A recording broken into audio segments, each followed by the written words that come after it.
Hi welcome to view point. Pawan Kalyan garu పిఠాపురాన్ని ఎందుకు ఎంచుకున్నారు? వాస్తవానికి ఈ వీడియో 14వ తారీఖుని చేద్దాం అనుకున్న ఆయన ప్రకటించగానే, కానీ అనివార్య కారణాల వల్ల నేను అవైలబుల్గా లేకపోవడంతో చేయలేకపోయాను. కానీ ఈ విషయాన్ని ఇంతకుముందే నేను చేశాను ఒక వీడియో ద్వారా. భీమవరం కంటే పిఠాపురమే బెస్ట్ ఎందుకంటే అని చెప్పి కొన్ని పాయింట్స్ చెప్పాను.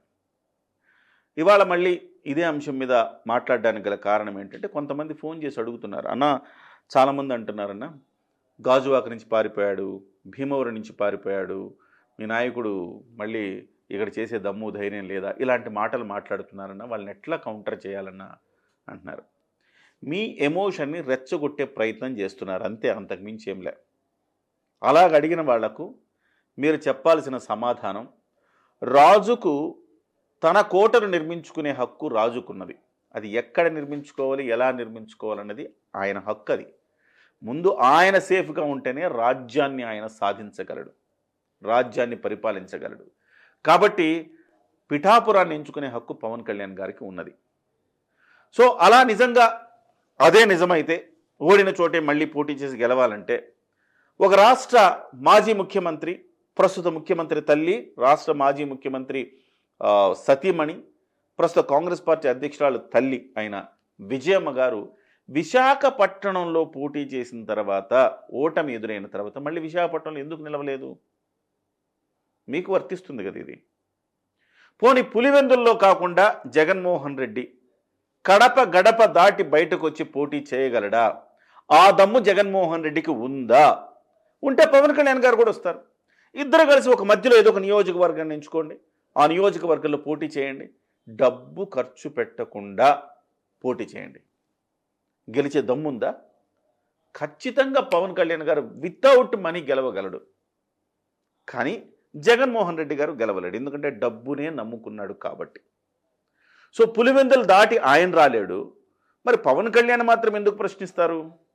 పవన్ కళ్యాణ్కి అత్యంత సేఫెస్ట్ ప్రదేశం ఏదో ఎంచుకునే హక్కు లేదా? ఇంకోటి, కుప్పంలోనే చంద్రబాబు గారు ఎందుకు పోటీ చేస్తారు? అది అత్యంత సేఫ్ కాబట్టి. ఇంతకుముందు చంద్రగిరిలో ఆయన పోటీ చేసి, అయినా అది చంద్రగిరి సేఫ్ కాదని అనుకున్నాడు, కుప్పంకి ఆయన మారిపోయారు. సో ఒక రాజు అంటే ఒక పార్టీ అధ్యక్షుడు ఎక్కడ అత్యంత సేఫెస్ట్ ప్లేస్ ఏదో అది నిర్ణయించుకోగలిగిన హక్కు, అక్కడ పోటీ చేయగలిగే హక్కు ఆయనకున్నది.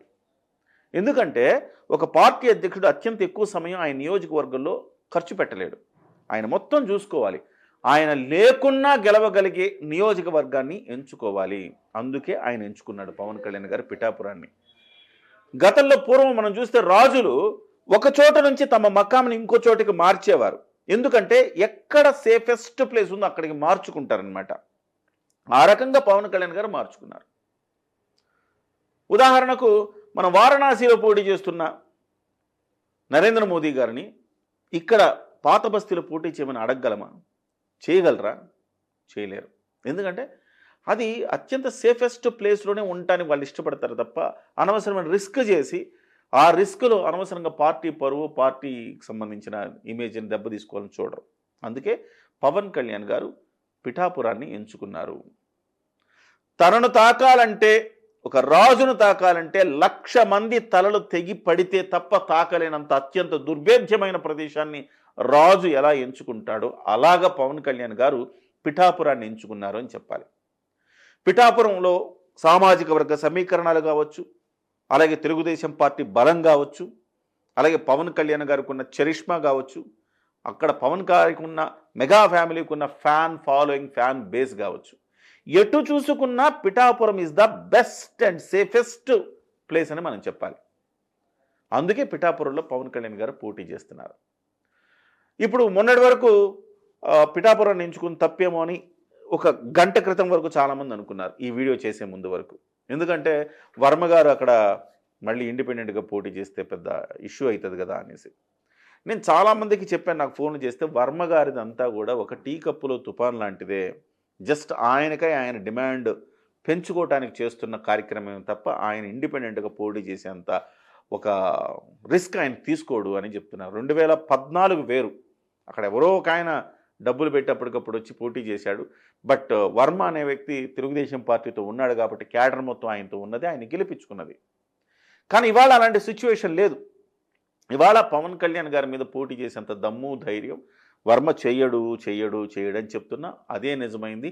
పవన్ కళ్యాణ్ గారిని గెలిపించుకోవడమే నా లక్ష్యం అంటూ ఆయన వచ్చి పవన్ కళ్యాణ్ గారిని కూడా కలిసి తన మద్దతు తెలియజేసి వెళ్ళిపోయాడు. సో ఇవాళ వర్మ గారి మద్దతు, ఆయన బలం, తెలుగుదేశం బలం, పవన్ కళ్యాణ్ గారికి ఉన్న చరిష్మా, ఎటు చూసినా మనం చూసుకోవాల్సింది కేవలం మెజారిటీ ఎంత అని మాత్రమే. 2009లో ప్రజారాజ్యం పార్టీ అక్కడ గెలిచింది, వంగా గీత ఈ వర్మ గారి మీదనే గెలిచింది. 2014లో వర్మ గెలిచాడు ఇండిపెండెంట్గా. 2019లో పెండ్యం దొరబాబు గెలిచాడు వైసీపీ అభ్యర్థిగా. ఇవాళ మళ్ళీ వర్మ మీద ఉన్న సానుభూతి కావచ్చు, తెలుగుదేశం బలం కావచ్చు, పవన్ కళ్యాణ్ బలం కావచ్చు, అన్నీ వెరసి ఇవాళ వెనుదిరిగి చూసుకోవాల్సిన అవసరం లేదు. బట్ 1000 కోట్లు ఖర్చు పెట్టడానికి వైసీపీ సిద్ధంగా ఉంది. మొత్తం బలగాలనంతటిని మోహరిస్తోంది. వంగా గీత గారికి సపోర్టుగా ముద్రగడ పద్మనాభాన్ని దించింది. ద్వారంపూడి చంద్రశేఖర్ తనకంటే పిఠాపురంలోనే మొత్తం మోహరించబోతున్నాడు ద్వారంపూడి చంద్రశేఖర్ రెడ్డి. అలాగే మిథున్ రెడ్డిని అక్కడ నియామకం చేసింది. సో ఆ రకంగా మొత్తం ఎర్ర చందనం డబ్బు, దొమ్మిలు చేసి తెచ్చుకున్న డబ్బు, మద్యం నుంచి సంపాదించిన డబ్బు మొత్తం 1000 కోట్లు డంపు చేస్తున్నారు అక్కడ. అందరూ అప్రమత్తంగా ఉండండి. వాళ్ళు ఏమైనా డబ్బులు ఇస్తే హ్యాపీగా తీసుకోండి, పండగ చేసుకోండి, ఓటు పవన్ కళ్యాణ్కి వేయండి. మెజారిటీ 1,00,000 తగ్గకూడదు. ఇదే నినాదం కావాలి.